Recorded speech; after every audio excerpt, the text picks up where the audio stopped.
Em pleno coração da Toscana, erguia-se o convento de Santa Catarina, um lugar de pedra antiga e silêncio sagrado. As suas paredes, cobertas de era, testemunharam séculos de orações e devoção. Mas, nos últimos meses, um silêncio diferente, mais pesado e gélido, havia se instalado nos seus corredores.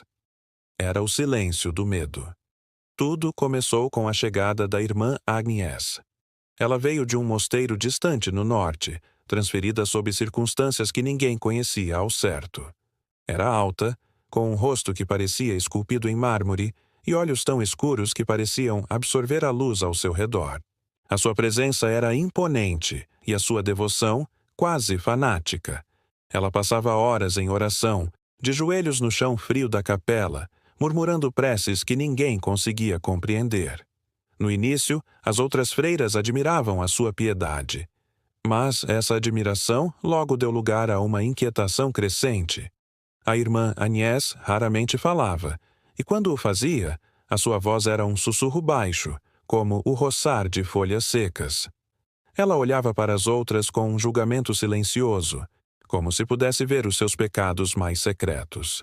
A primeira a desaparecer foi a irmã Lúcia, uma jovem noviça conhecida pela sua risada contagiante e pelo seu amor por cuidar das rosas do jardim do claustro. Numa manhã, a sua cama estava vazia.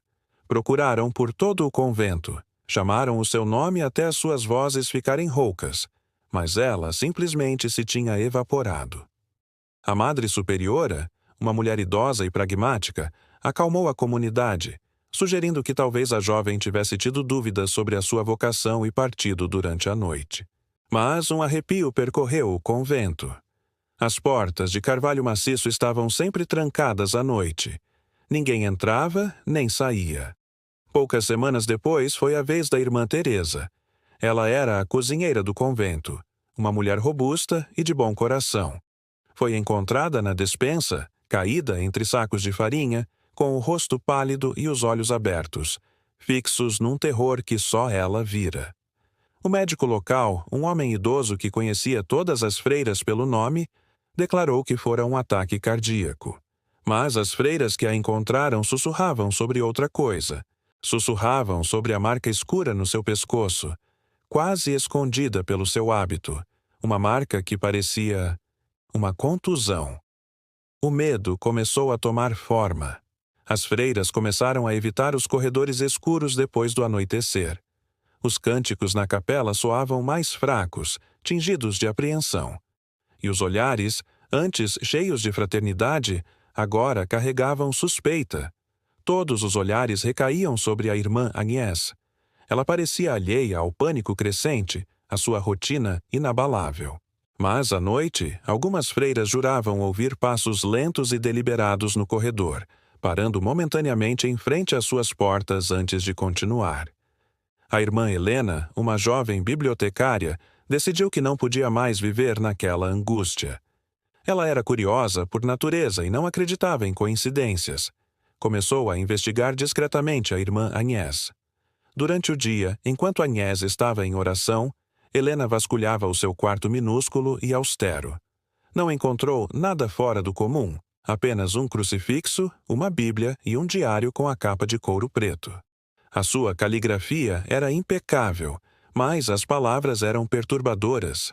Falavam de purificação, de limpar a casa de Deus dos pecadores e dos fracos. Falavam de um rebanho impuro que precisava ser guiado para a verdadeira luz, mesmo que através do sofrimento. Uma noite, enquanto trabalhava até tarde na biblioteca, Helena ouviu um som. Vinha da secção de arquivos proibidos, uma área do porão onde se guardavam os registros mais antigos do convento, documentos que datavam de séculos. A porta, que deveria estar sempre trancada, estava ligeiramente aberta. Com o coração a bater descontroladamente, Helena pegou num candelabro pesado e desceu as escadas poeirentas. A luz da sua vela dançava sobre prateleiras altas, cheias de livros encadernados em couro.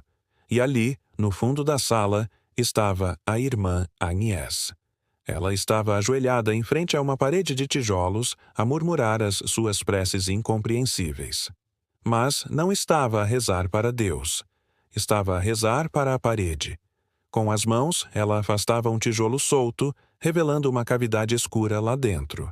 Agnès retirou um objeto embrulhado num pano. Quando o desenrolou, a luz da vela refletiu-se numa lâmina de metal polido. Era um punhal ritualístico, com um cabo de osso e inscrições estranhas gravadas na lâmina. Helena prendeu a respiração, escondida atrás de uma estante.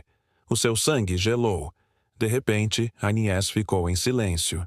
Lentamente, como um predador que sente a sua presa, ela virou a cabeça. Os seus olhos negros encontraram os de Helena na penumbra. Um sorriso fino e arrepiante curvou os seus lábios. A ovelha, curiosa, afastou-se do rebanho.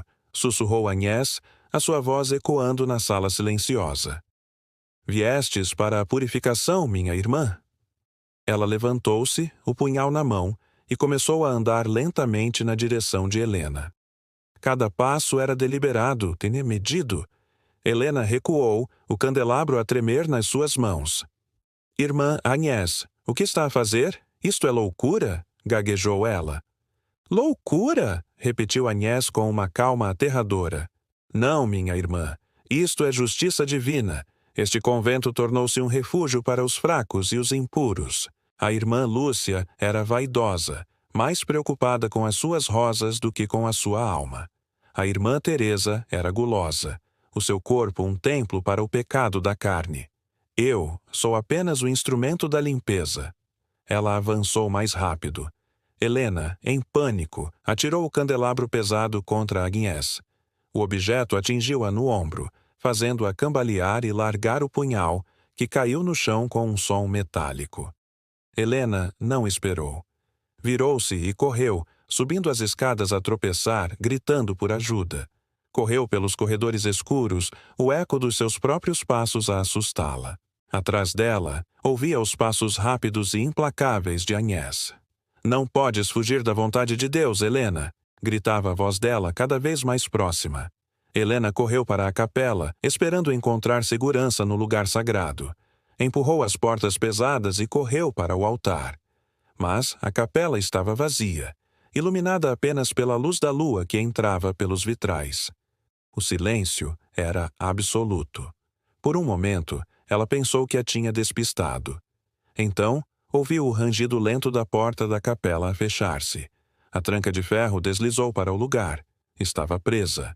Agnès emergiu da escuridão perto da entrada. Já não tinha o punhal, mas nas suas mãos estava algo ainda mais assustador. O pesado cordão do sino da capela, enrolado como uma serpente. O seu rosto estava contorcido numa máscara de fúria santa. Ajoelha-te e reza pelo perdão, ordenou Agnès, a sua voz ressoando na acústica da capela. Confessa os teus pecados de curiosidade e desobediência. Tu és a pecadora, gritou Helena, a sua voz a tremer, mas cheia de desafio. Tu profanaste esta casa com sangue. O sorriso de Agnès desapareceu. Então serás purificada pela força. Ela avançou. Helena recuou, contornando o altar. Sabia que não tinha força para lutar contra ela. A sua única esperança era a sua inteligência. Os seus olhos percorreram a capela em desespero, procurando uma saída, uma arma, qualquer coisa. E então, viu. Acima do altar, pendurado por correntes grossas, estava um enorme e antigo crucifixo de madeira e metal, uma peça com vários metros de altura que dominava o espaço. Agnès lançou-se sobre ela. Helena esquivou-se, correndo para o lado da capela em direção à pequena escada em espiral que levava ao campanário. Se conseguisse chegar lá, talvez pudesse alertar a aldeia próxima. Começou a subir os degraus de pedra, com Agnès logo atrás. No topo, o vento frio da noite açoitava o seu rosto. A pequena plataforma de madeira rangia sob os seus pés.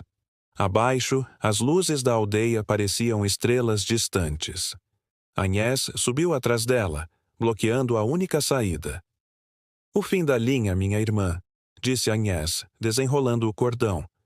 Num ato de puro desespero, Helena agarrou a corda do sino principal e puxou com toda a sua força.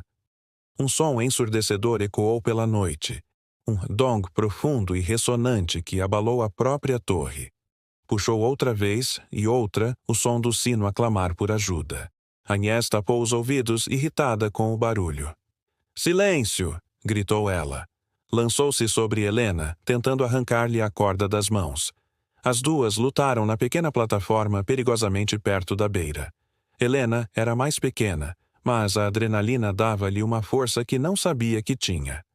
Num movimento brusco, Helena usou o balanço do corpo de Agnès contra ela.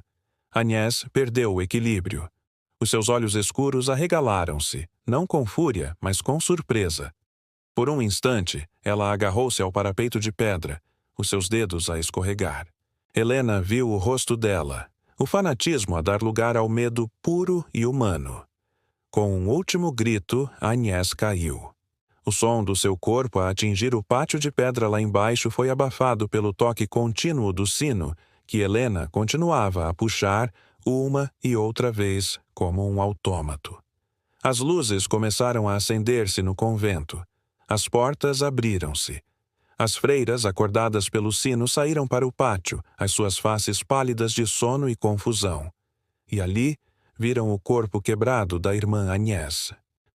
Quando finalmente encontraram Helena no campanário, ela estava em estado de choque, agarrada à corda do sino, as suas mãos em carne viva.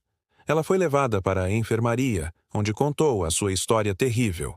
A polícia foi chamada. A investigação revelou o punhal nos arquivos e confirmou a verdade macabra. O convento de Santa Catarina nunca mais foi o mesmo.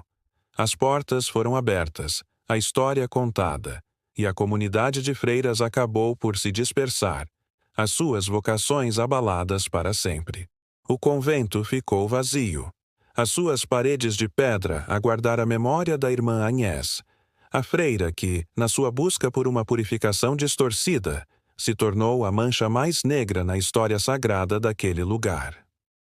Anos mais tarde, os habitantes locais ainda sussurram histórias sobre o convento abandonado. Dizem que, em noites de lua cheia, se pode ouvir o som fraco de um sino a tocar e, se olharem com atenção, podem ver a silhueta de uma freira na torre do campanário. Alguns dizem que é o espírito de Helena, a guardiã do convento. Outros, com um arrepio, dizem que é a irmã Agnès, ainda à procura de almas impuras para purificar. Obrigado por terem assistido a esta história de terror até ao fim. Se gostaram do suspense e do mistério, não se esqueçam de deixar o vosso like e de subscrever o canal para não perderem mais contos arrepiantes como este. Ativem o sininho para serem notificados sempre que houver um novo vídeo. Até a próxima!